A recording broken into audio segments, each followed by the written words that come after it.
Hi, everybody. My name is Ernest Wilkins, and I'm the Director of Programming for Chicago Ideas. Tonight, we have a really exciting conversation around a world that was new to me at the start of this planning process, but it's really been a very fascinating update. That world is the world of gaming. Now, we want to welcome you all tonight to Extremely Online, a conversation about the world of gaming. We also would like to thank our friends at Red Bull for collaborating with us on this one. It truly does take a village. But I want to get right into tonight's programming. So our moderator tonight is a native of Chicago's South Side. Her work with her group Sugar Gamers has made her a notable voice in this space, but also in the broader conversations around gaming and esports within larger pop culture. She can really kind of distill down the differences between what is this high level tech understanding and what we kind of see day to day in our video game playing lives, So really excited to have her on tonight to moderate the conversation. But ladies and gentlemen, please welcome Keisha Howard. Keisha. Thank you so much, Ernest. I'm so excited to be here. I'm Keisha Howard, founder of Sugar Gamers, a tech advocacy organization right here in Chicago that I've been running for more than 11 years. And today we're going to have a really amazing conversation with two industry leaders. The first one we're going to talk about is Ammunition, and she's been in the industry since 2014, which was her first broadcast, and she quickly became one of the most famous streamers on Twitch. So if you watch Twitch, you know who she is. She's also a Red Bull gaming athlete. So please give a warm welcome to Ammunition. And the crowd goes wild. Our next guest is someone I've gotten to meet personally. She's the executive director of the Entertainment Software Association Foundation and the philanthropic arm of the video game industry. She has over 20 years of experience in nonprofit management, politics, and video games. And she has the perfect blend of experience to lead efforts to support up-and-coming industry talent. So please welcome Anastasia. Oh, thank you for that. I feel so special. Great to be here today. And no, this is like the closest I get to, connect with my video game people. So this is a super exciting panel for me. So let's get right to it. First of all, thank you both for being here virtually. How has before we get into talking about the video game industry and all its nuances, I want to ask you a human question, which is, how have you been coping with this year? There's been a lot of changes. How's 2020 been going for you? Both. Well, I think maybe my hair is a symbol of that. There's a little pink in there, a little blonde in there, a little bit of a curly crazy mess. But this year has been a total ride, but it has been, there's been a lot of silver linings in it as well, getting a chance to connect with people in different ways. And I think that in all of the disconnection, there's also been a lot of stories about humanity and connection. And I don't know, that's been one of the really good aspects for me. I think for me, I work from home all the time, and I know a lot of people that's new for them, but for me, it's just kind of more of the same. And I think the most interesting thing for me has been seeing how the industry has had to pivot to kind of still have these types of events like this, for example, where now we're filming on our computers from our own homes because we can't travel. And it's been interesting to see lots of game developers and publishers and all sorts of different activations that have had to change the way that they do things because of the situation that we're all in. And being able to see all the cool things people have on their shelves. Yeah. Oh man, that is pretty fun. I'm like, what's in your room? This is where I get to flex because I'm always at my house, so I've always got a bunch of stuff behind me. So this is actually the first time I haven't spent this much time at home in years. So I'm just like, so if I am in a video game industry, I have to own RGB lights, right? Or otherwise I'm not a real gamer. So I'm not real. I'm one of those fake ones. Well, let's get into it. So the first question I want to ask is toward Anastasia.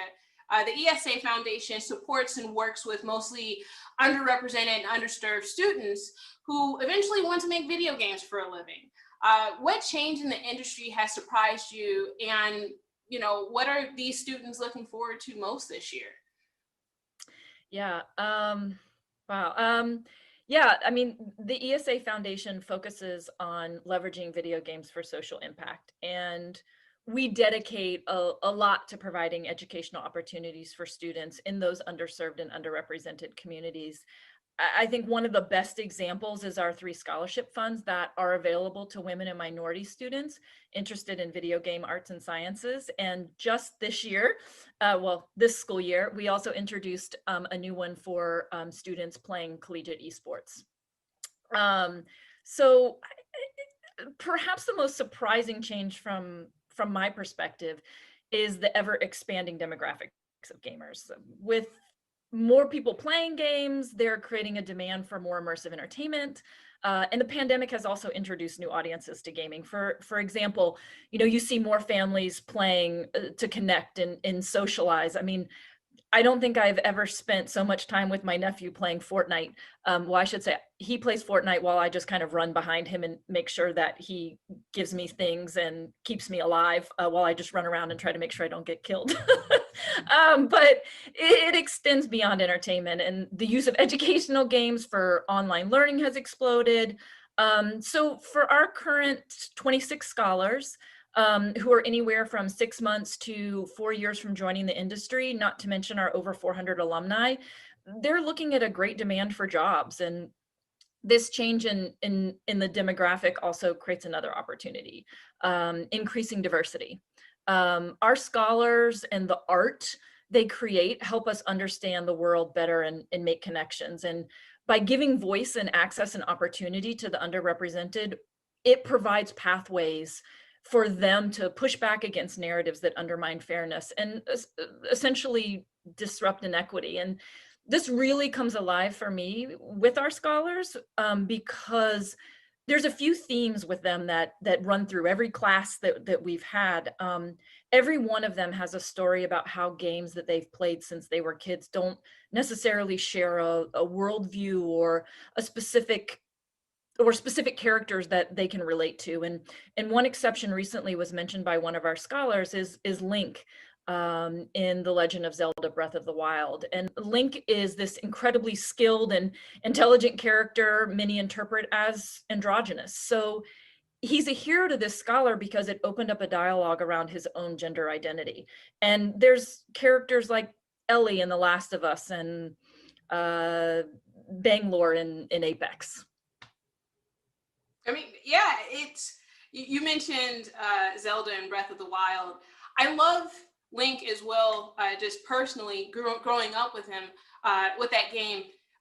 You immerse so much of yourself into that gameplay because Link has not that much character development that you can sort of create the character that you want to play with, and it has that room to do so. And that's exactly what he mentioned. It was just allowed this moment for him to identify and reflect and put some of the thoughts and things that he was thinking about, how to present himself to the world. He also mentioned that sometimes many people confuse Link as Zelda and vice versa. Really recognizing that, people confusing his new identity.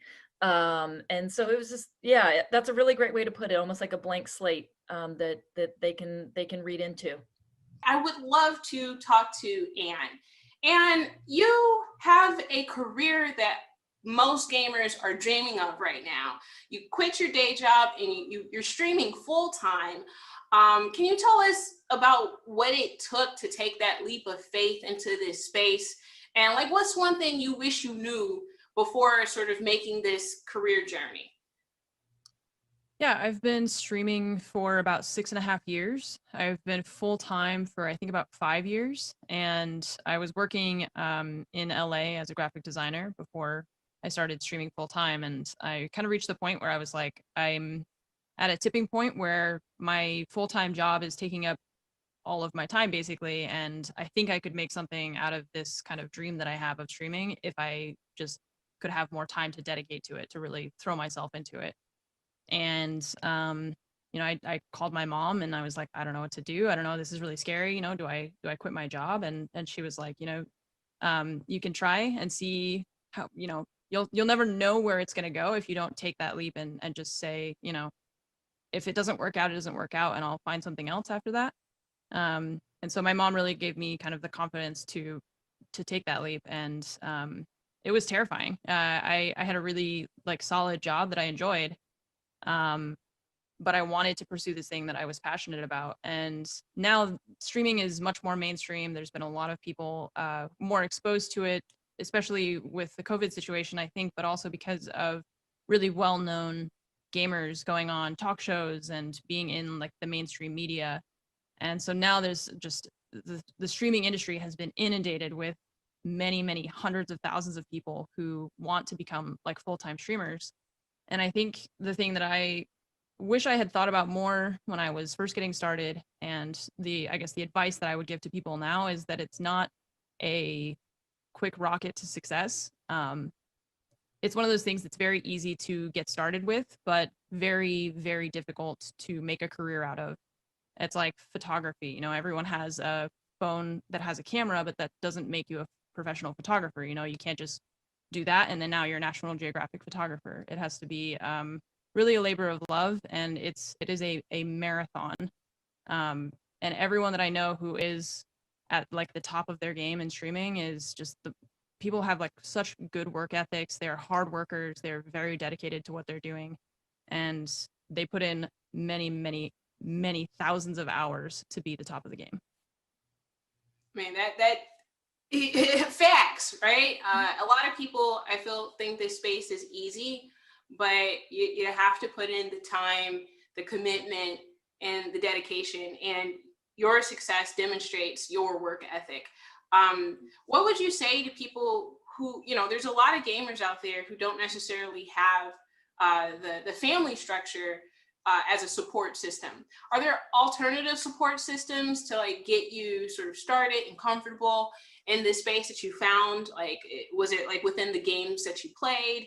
There's a ton of very nice people that I've met online, both on Twitch, in the form of other streamers, other broadcasters, and in people that are in chat watching your stream every day. I think really like collaborating with other streamers, and you develop a friendship and a kinship with these people because they understand what you're going through and what it's like to be a streamer, and the kind of unique challenges that we have to deal with that people wouldn't really expect, because you see it as like, oh, well, you're just playing video games. It's very easy. You just sit at home and play video games. And broadcasters, we all really understand that it's way more than that, and it's very difficult to do, especially 7 days a week, no vacations. Some people stream 8 hours a day, 7 days a week, 365 days a year. They don't take time off ever, and it's like, it's very challenging. And so I would say other streamers, other broadcasters, and then other, like, every game has its own little community, and its own creators associated with that, whether they're streamers or they're YouTubers or people who do reviews and things like that. So there's one of the wonderful things about gaming, I think, is that there's so many individual communities which are all connected through their love of gaming, that spreads a very wide net of, like, if you really like first-person shooters, there's a community for you. If you really like MMOs, there's a community for you. If you just want to farm stuff in Stardew Valley, like, there's hundreds of thousands of people who love that game. It's just, there's something for everyone.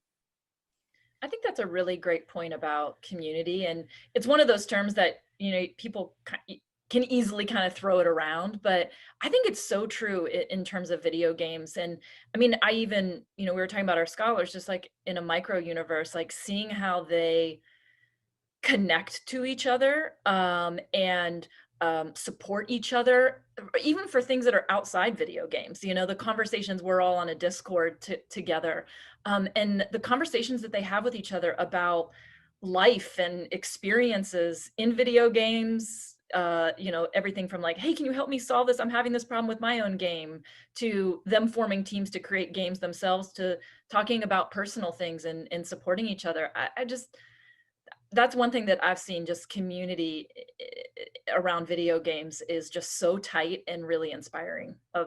It's one of the things I love about being in this industry. This year has had its challenges, and we've had a lot of civil unrest. So what are some of the challenges that you have for your students, especially as all these organizations are sort of pivoting and restructuring to be diverse, to be inclusive, and be sensitive and compassionate?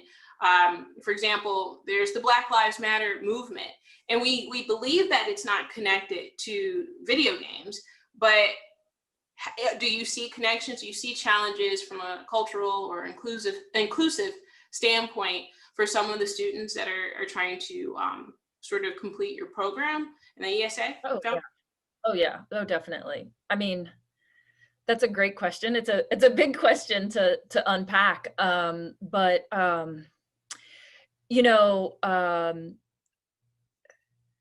the death of George Floyd sparked a new wave of protests and national dialogue around systemic challenges for Black Americans. And while the current events were nothing new, I really feel like something changed. The word movement is fitting because this isn't just a moment in time. It really is a movement that was built on many other moments to create sustainable and actionable change. And in the past, we've heard a lot of talk. We've seen financial support that eventually fizzles, but I don't know, there's something about this time around. I really feel like we're witnessing unprecedented levels of social policy and business decisions, which are crucial to creating this change. Speaking of change, like other art forms and pop culture, video games have the power to fuel cultural shifts, and cultural shifts generally happen before policy shifts. And given its cultural relevance, video games, I really feel, can play a big role in raising awareness, can create passive understanding and reconciliation, and even present challenge to some specific issues, present solutions to some specific issues. You know, I think about a couple of other cultural examples. You know, Jackie Robinson broke the color barrier in baseball 7 years before the landmark Brown versus Board of Education. And maybe I'm dating myself a little bit here, but TV, you know, Will and Grace helped influence people's views on marriage equality years before legislation. And that fact was actually shared a few years ago, reinforced by President-elect Biden. So that's where our mission and the students and the scholars we serve come in. We've worked hard for 20 years to provide students of all backgrounds, of all ages, with educational opportunities that lead to jobs in the video game industry and other STEAM fields. And I don't want to beat this too much, but I just firmly believe that this isn't a movement. I mean, this is a movement. It's not just a moment. And I'm extremely optimistic that we'll see progress that builds towards more equitable systems. But, you know, let's be honest, it's a long road that requires us to all be a part of the solution and dedicated to making that road as short as possible, and requires all of us to, you know, for young people, I mean, heck, adults, we all need to see others in the path ahead of us as a way of creating our own power and in our own voice. And that's one way that the foundation and others can be a part of the solution, is providing mentorship and role models. With that being said, let's get back to Anne. Anne, you know, you've mentioned, you know, the hard work and the commitment, you know, the time that you put into your career. Are there other misconceptions about what it means to be a successful streamer? I think that's really the big one, is that like, we get that a lot, where it's like, well, you know, you say I'm having a really hard time, or I'm working on a lot right now and I need to kind of take a break, and people are like, well, you just, you know, you sit at home, play video games, it's not that hard. And I have to remind people that there's a big difference between sitting on your couch playing a video game and enjoying it for yourself versus what I'm doing, which is playing the game, but also reading the chat when I've got a few hundred people that are trying all to talk at once, and picking out comments to respond to, having those conversations while paying attention to the game that I'm playing at the same time. And it's like, it's a really just multitasking to the extreme. And there's a lot that goes on behind the scenes that people don't really consider or think about when it's like comes to when it comes to what a streamer has to do. Things like this interview, for example, that's not me just sitting at my house playing video games. Like I'm doing interviews, and I'm working on sponsorship contracts, and I'm working with Red Bull to do different activations, and there's a lot that goes into it. I think one of the other misconceptions people have is that they'll say, what are you going to do when you are, you don't want to be a streamer anymore, and you're just going to have 6 years of empty space on your resume. And I'm like, well, the thing is, I'm building relationships with companies like Red Bull and Corsair and NZXT and all these companies that I'm sponsored by, but I'm also like, building my relationship with them. And I have a really good understanding of the technology that we are using currently with streaming and that kind of thing. So it's not like it's just an empty space. It's like and by we, I mean people who have been streaming for the past, I've been in this for 6.5 years. There's people who have been doing it for 10. And those are the people really who are pioneering a new industry. And we are writing history by being streamers, by having started and invested in this so many years ago. We've seen people in the past like 2 years have a meteoric rise to the top, and those people are just bringing something entirely new to the space, and clearly they're bringing an entertaining personality that isn't just going to disappear when they decide to stop streaming. It's not like streaming is my only skill now, and after I decide to stop streaming, I just become a puddle on the ground. Like I've been developing these relationships. And so I think people have this misconception that, one, it's easy, and two, it's like not a worthwhile skill that we're developing while we're streaming. Kind of like making video games too. You hear a lot of, especially like we go into after school programs and sometimes provide resources and stuff to parents. It's like they don't see all the opportunities and all the skill sets that students are learning that can help them with other jobs. So, this might, there might be a lot of longevity in what you do, but you're learning so many other things that are translatable skills. And I think that that's also a conversation just in whole about workforce development that is kind of missed a lot of times, is all the skills that we learn doing other things, that they are translatable. We don't have to be confined to, calling ourselves one thing or another. But yeah, there's a lot of skills in what Anne does that are translatable to a million other jobs in our industry and outside our industry. Absolutely. And anyone who isn't informed about that definitely needs to do so. Like the gaming industry, whether you're a streamer or whether you're making games, it's touching all the other industries, which is a fascinating sort of phenomenon. And I also wanted to ask you, like the streamer market, it appears to be oversaturated. When I talk to kids about the video game industry and they say they want to be a pro gamer or a streamer, I typically ask them, like, well, what would make you unique in this space? Like, what would be your own, personal brand? How do you find your unique style to stand out against the whole other slew of everyone who wants to get into this space? Like Twitch is one of the, top places that we consume content on now. But where's the discernment into creating a community around your own individual identity and having that stand out? Yeah, that's a really great question. I feel like a lot of times that some of my success can be attributed to the fact that I got started before everyone else. And that's like one small part of it, is just having been an early investor in the idea of broadcasting. But I think to take that and to remain consistent across 6 years requires me to have just a lot of it is personality, I think. Personality to entertain audiences for many hours at a time. Watching, it's easy to sit and watch a 30-minute episode of something that has been scripted, and here's the setup and here's the punchline.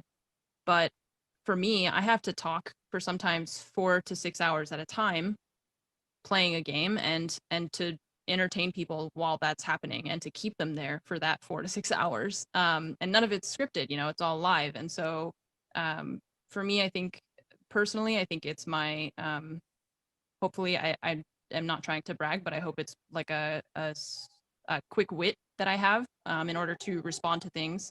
as they're happening, and to make jokes about things and to be sort of a comedian, you know, so that it's entertaining for people. I'm sorry, somebody just rang my doorbell, so my dog is going crazy. Um, No worries.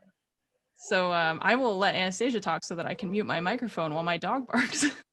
One of the things that I wanted to ask both of you is that, going back to the diversity and inclusion topic, for me, I've been doing this type of work for over a decade. So, it's something that is ingrained in the way that I feel my time, my money, and my resources have went behind making sure that more women and people from underserved demographics absolutely understand the opportunities for them in this space. But that being said, what questions are you tired of hearing about diversity in gaming? And what would you like to say about it that people don't really talk about? Like what is the thing that people aren't talking about as it pertains to this diversity and inclusion conversation? Because we're hearing like, yeah, everybody wants to be a good person, everyone wants to say that they're not sexist or they're not racist, yet we still have very stark social disparities within the space. So like what isn't being talked about, or what questions are you tired of hearing that we should be moving beyond? Well, and I genuinely mean this sincerely. I'm actually never tired to hear any question, particularly on this subject, because the goal of making the video game industry more diverse is so important that it bears repeating and it bears continuing to answer. And we want to see those making games reflect those playing games. So I do, however, sometimes wish that we would expand the conversation and distinguish between a lot of terms that we're hearing a lot about lately. Three in particular: diversity, inclusion, and equity. Diversity I've talked about, and you can't have diversity without certain demographics feeling as if they're included. And when we talk about minority groups, gender, sexual preference, there's still a great amount of stigma attached, and reflecting and addressing those issues in video games could go a long way to reducing that stigma. I think you're already seeing video games having an impact in opening up the conversation around mental health, for example. The same with equity. Without equity, diversity sounds hollow. It has no meaning. And equity is treating all humans, no matter what their background, equally in terms of compensation, access, compassion. And that's why the foundation so strongly focuses on access and opportunity as a pathway to diversity and inclusion. So, not to bring it back to our scholars, but they're a real anchor for me in what I do. And in the 26 we have now, I'll tell you, every single one of them has at least one original idea that reflects his, her, or their backgrounds, experiences, hopes, and dreams, and empowering those voices to continue to create and be a part of the industry and the community. There is an audience out there, and there are players and potential players that are hungry for the games that they are creating and that they will create. For myself, I think that there's two things I was thinking of.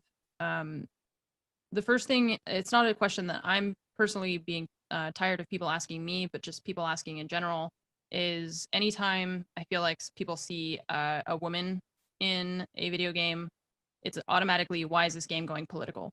Or a person of color, why is this game going political? As though these people don't exist and they shouldn't be in video games. I'm kind of tired of seeing that, I think, because it's like not being political just to include people who are not the majority that you are used to seeing in video games.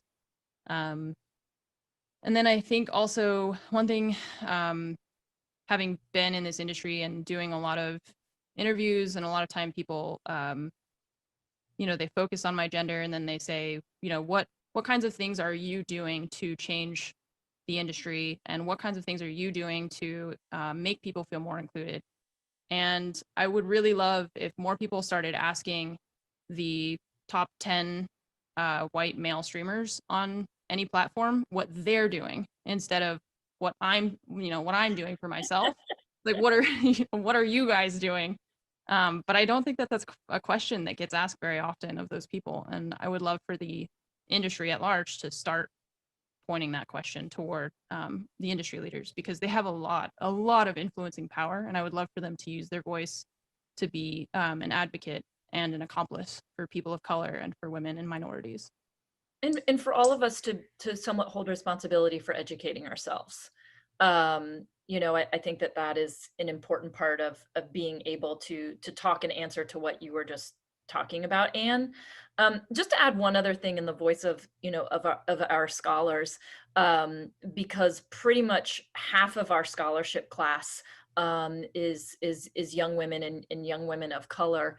And one of the things that they talk about a lot is they pick up on people in interviews and other things saying, what's it like to be a female gamer? What's it like to be a woman that makes games, or, you know, whatever, like inserting their gender in front of their role or their passion. And they really don't like that. They want to be seen as, I'm just a gamer. I'm just making games, and really not using that gender or using some other factor about who they are in what their role is, in conflating those two. So I know that that's one thing from our scholars' perspective, they tune in on, and that's something that we could all do a better job, is being more gender neutral when we approach conversations. I mean, absolutely. That's incredibly important. Again, one of the things that I enjoy about the video game industry personally is how diverse the consumer base is. Everyone plays video games, whether it's mobile or console or VR or PC. Everyone plays video games in some capacity. They have touched them, they have been inspired by them, something.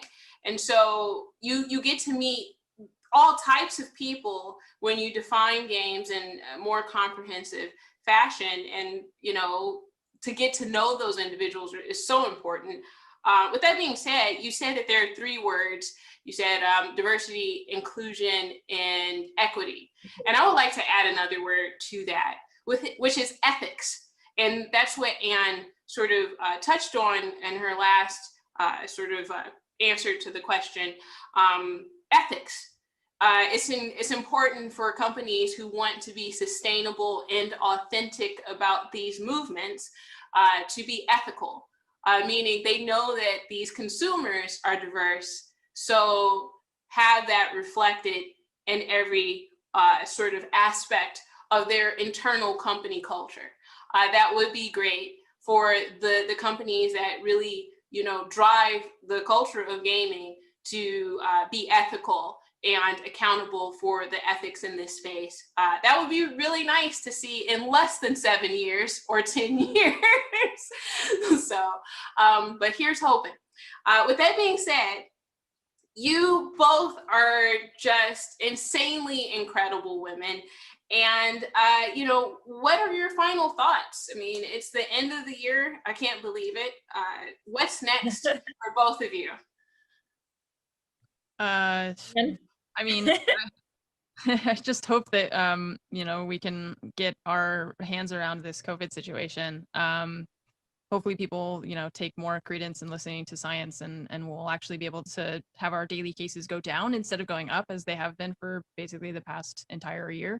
I miss traveling. I miss being able to go out to like do events and go meet fans and things like that. You know, TwitchCon is like the big convention that's usually around this time, and I get to go hang out with all of my friends who are other broadcasters, and I get to meet a lot of fans. And they're having to do a virtual TwitchCon this year because we can't have an in-person event. And it's one of those things where you're like, well, I understand, because, you know, I want people to not get sick and I want people to be safe, but I also really miss being able to have those in-person connections. And when it's, you know, I don't leave my house super often. I work from home every day. I don't go to an office. I don't, you know, have coworkers that I hang out with in person.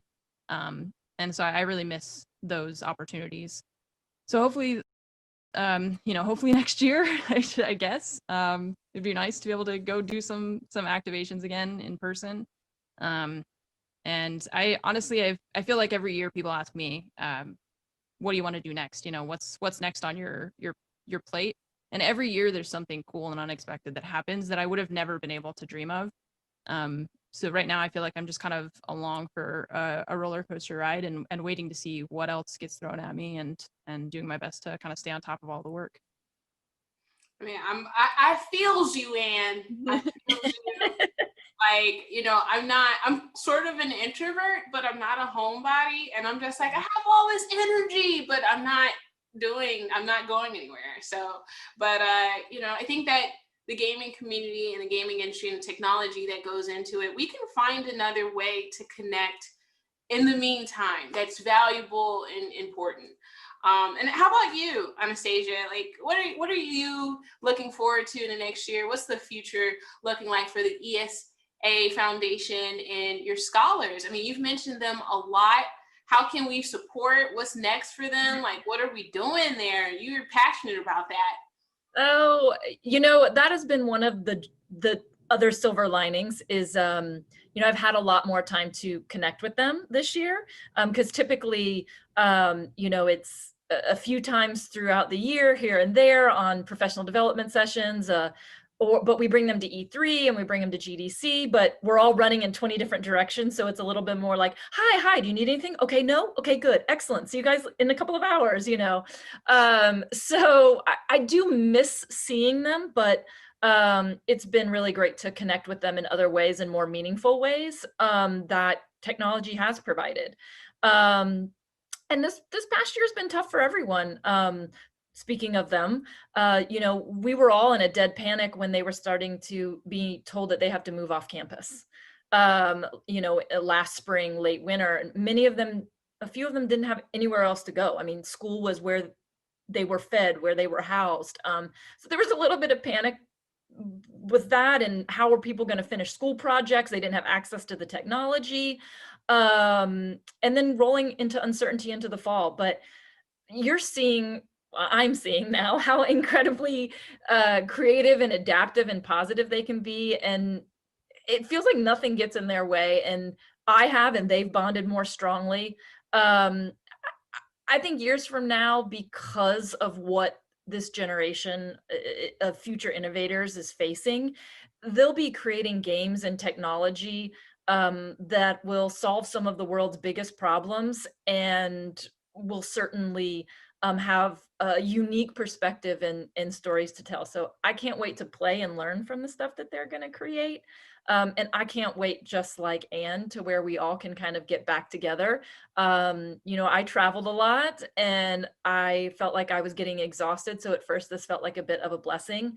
But now I really do realize the community that we have around us that is extremely supportive and fun and supportive of our scholars. So speaking of, thank you, Keisha, for the easy segue. We would love anyone's support for our scholars and would love to talk to anyone about our other programming. So head on over to esafoundation.org and check us out. And how about you, Anne? You close us out. Tell us how we can support you and contribute to the causes that you believe in. Like, what's next? What we supporting here, Anne? Well, I feel it's hard to follow up support, you know, scholars at a foundation with hello, I play video games. If you guys like to watch play video with all community support. Yeah, I mean, I make a lot of content that's usually a lot of like first person shooter video games. So if you guys are interested in any stuff like that, all of my social handles are the same. Ammunition. Like I said, I stream on Twitch.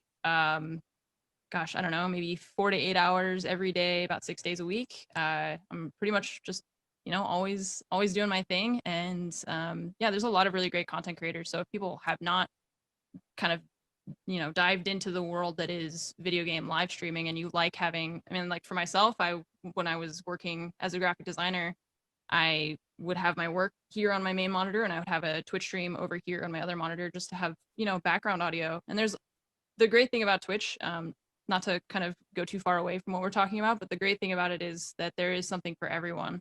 Not just video games in general, but like there's a lot of people who they used to go on, you know, trips to Japan and they would take cameras with them and you could you know, go with them as they were walking around and having these cool experiences. And there's still a lot of stuff like that that's it's called IRL content. There's tons of video games and things. There's lots of great streamers for you to check out. And so I hope that people kind of, if you haven't already taken a look at live streaming, then dive in, check out my channel. All right, kick ass. Yeah, we had, this was a great discussion.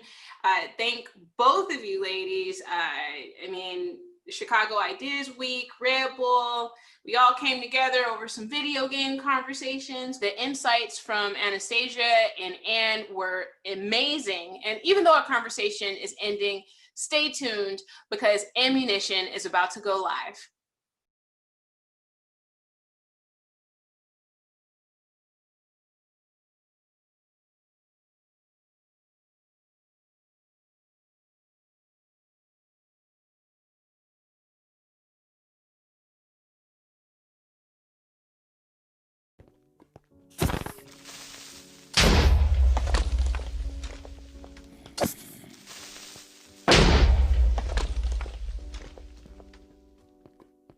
Nice interview.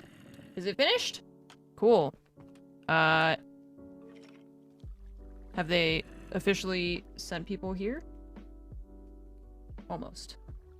Oh yeah. Hey, that's me. Hello. Cool. Well, I hope you guys enjoyed the panel. Thank you to Chicago Ideas Week and also Red Bull for having me on the panel. That was really fun. It was cool. I felt like oh, this is Obsidian level. I can't mind that. It's me. I had a great time. It was really nice to meet both the host and Anastasia as well. She was the person from the EGA Foundation. And it was really cool. Very eye-opening. And welcome to the stream. If you're joining us from Chicago Ideas Week, I am now playing Minecraft, which you probably recognize. I'm on a server with some other streamers, and this is kind of this is the regular thing that I do. So if you guys are unfamiliar with streaming, here it is. This sounds dangerous over here. What is going on?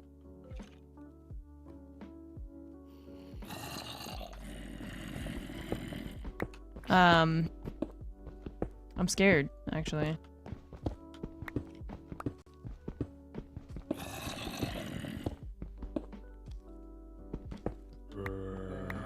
There's gotta be like a cave or something over here. Yep, found it. Hello.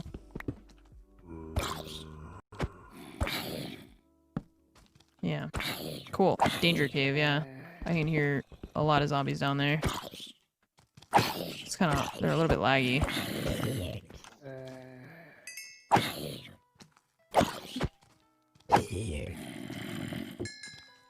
I just am worried if there's like a spawner down here, we're gonna wanna, get rid of that. Could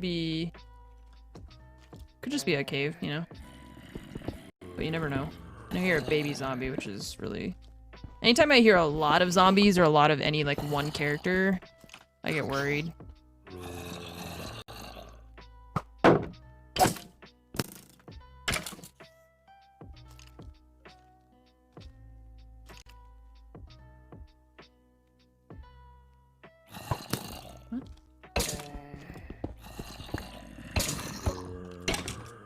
What?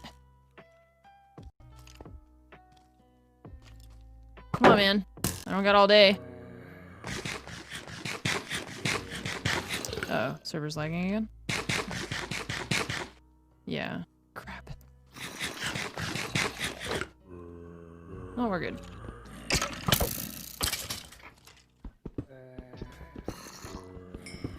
Man, this is...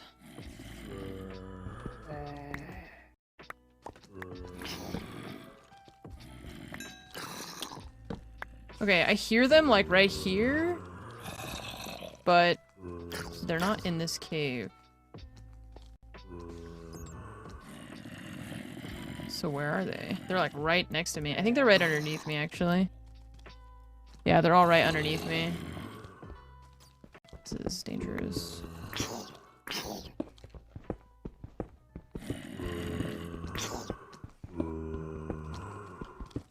Aha!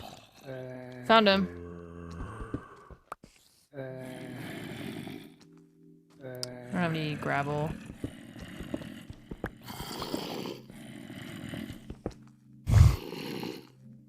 There are a lot of people on this server, yeah. Oh god, baby zombie, he got up. Heck. No. Tiny zombies, please.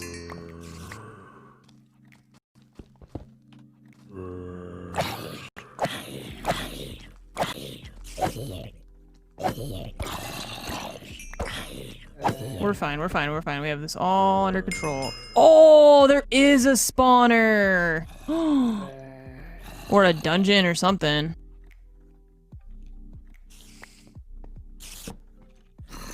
Yeah.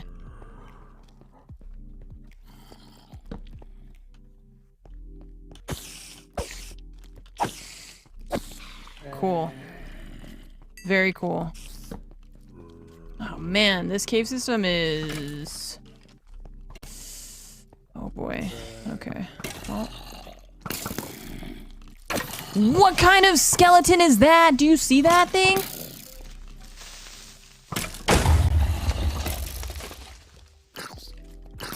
What is that? Ah! They're too small to hit with the server lag, please. Stop it! What? Why are you so strong? Why do I have to hit you 14 times to kill you? This is upsetting. What the sh... There's so many mobs down here. Oh boy.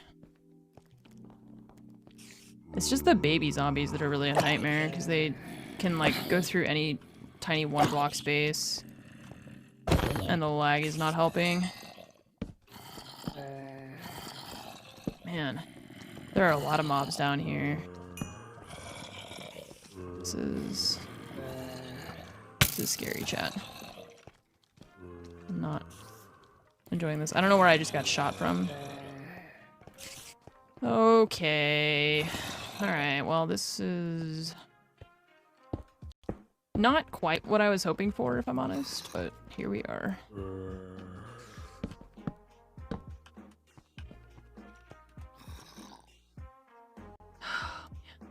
They're so fast. I don't know if it's a stronghold or if it's like a dungeon or what. Something bad. Whatever it is, it's bad. Man. Yeah, I don't know what we're gonna do with that.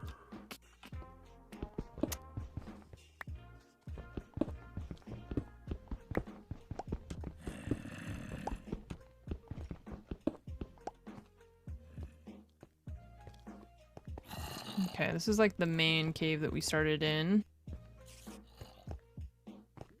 Okay, there's my staircase to get back up. This is at Y25, so we could build here, I think. It's just with the knowledge that there's gonna be stuff underneath us, you know? But we can go back down there when we're a bit more kitted and ready for that kind of thing. I'm just not ready for that experience right now. We are here. Yeah, that's good, I think. Ray tracing doesn't exist for this version of Minecraft, no. Oh god, no. Server lag, please. Okay, this is the ravine over here, so... I guess we want to leave this. Does this have F7? No.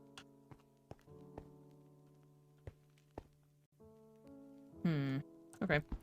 Well.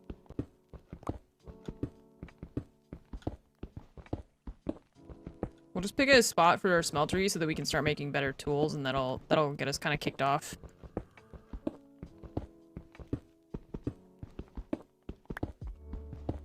I'm not building a glass floor. That's a terrible idea because I'll break it by accident and go falling through it, of course.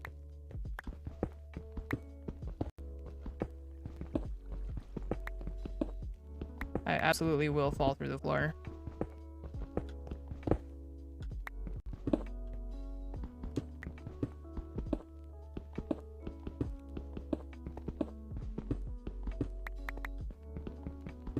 It'll look cool, but I'll die, so it's not really worth it. Especially if we fall into lava or something. Not worth. Definitely not worth.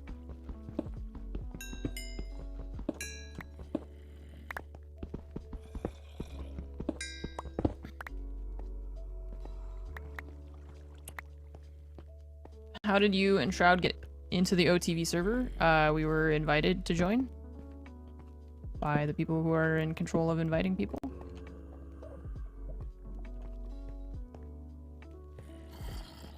Double paned, yeah. Make it a double one. That's the only way that it would possibly work, but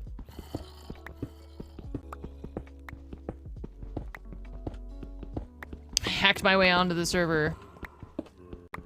No one suspects a thing. Quartz glass is a bit stronger. Yeah, I still just don't really want to do a glass floor though, so. I don't want to do a glass floor in general.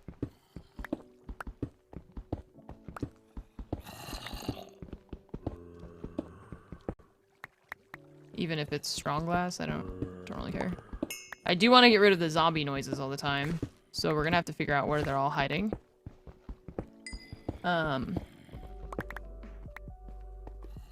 Eventually, I guess. Can't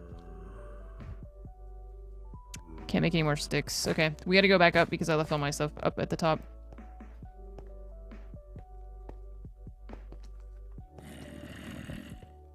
There's zombies here too. See you later, Devakin. See you later.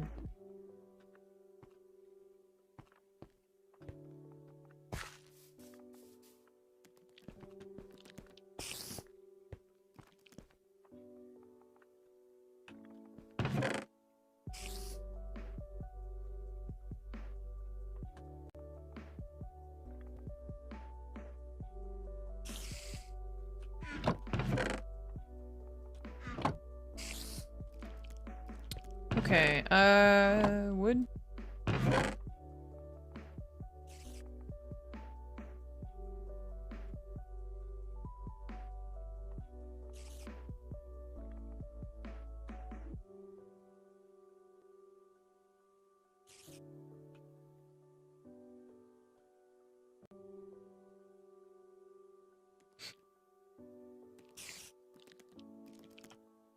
Yeah, Minecraft with shaders looks incredible. It definitely looks way different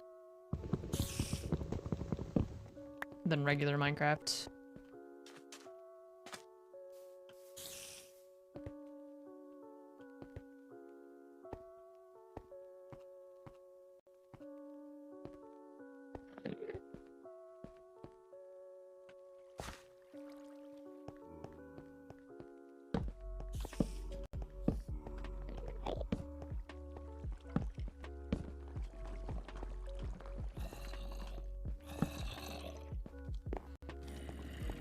Oh shit.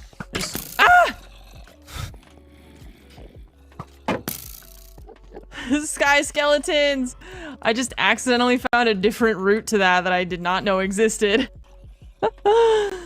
Oh, I didn't know that that was a thing. Oh crap. Okay, we're gonna have to be careful. That skeleton came from the sky. That was scary. Oh man. I do make YouTube videos. My primary thing is Twitch streams, so I stream pretty much every single day. And I have for the past 6.5 years-ish. Oh crap. So yeah, this is my main deal. I do make YouTube videos as well, but my primary thing is streaming, so.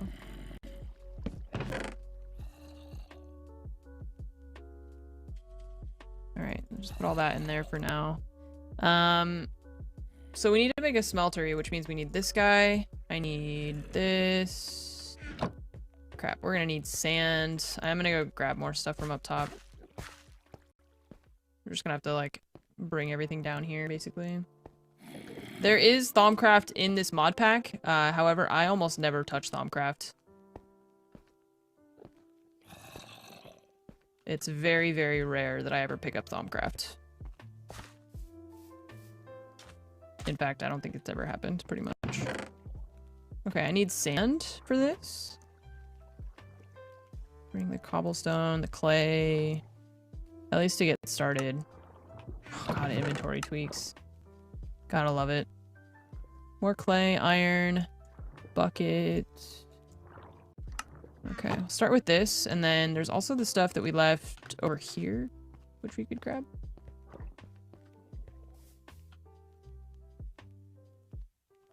Is it more toward the top? Yeah. Quality of life things are so nice. I don't know where my axe is. I think I could just break this. Yeah.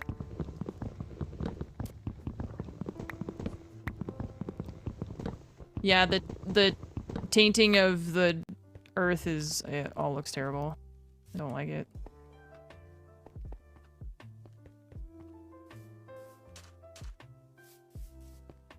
I just don't generally get into any of the Minecraft stuff that's like botany, nature, magic.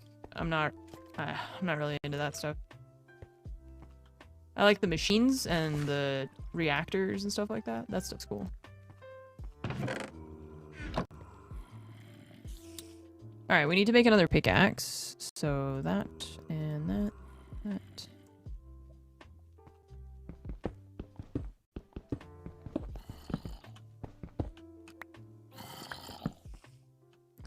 Just really sounds like the zombies are right on top of me. It's freaking me out.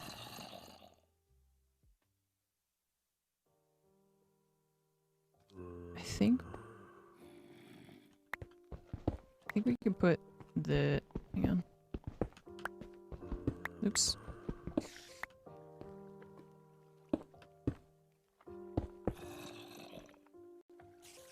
Can I put that underneath? No, we put it in the middle. That's what it is. Okay, now I remember. Right? No, crafting station in the middle.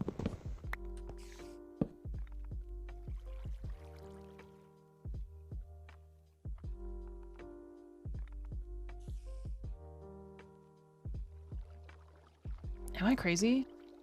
How does this work again?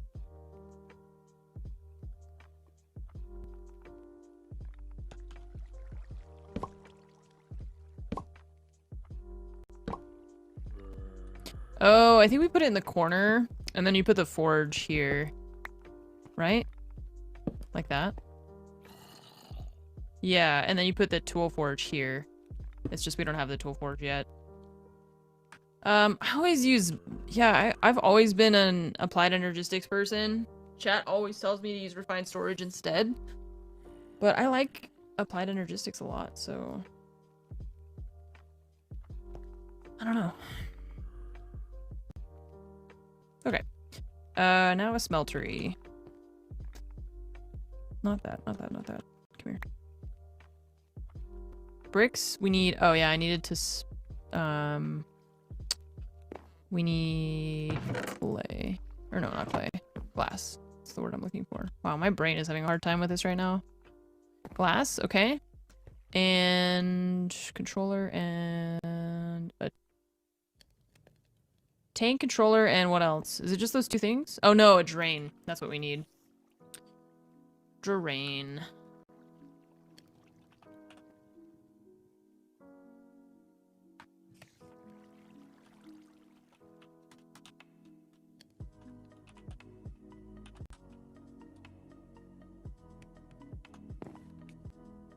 Smeltery drain, right.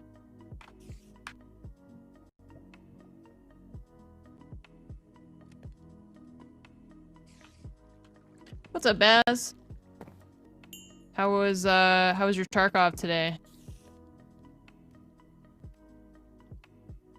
Cool.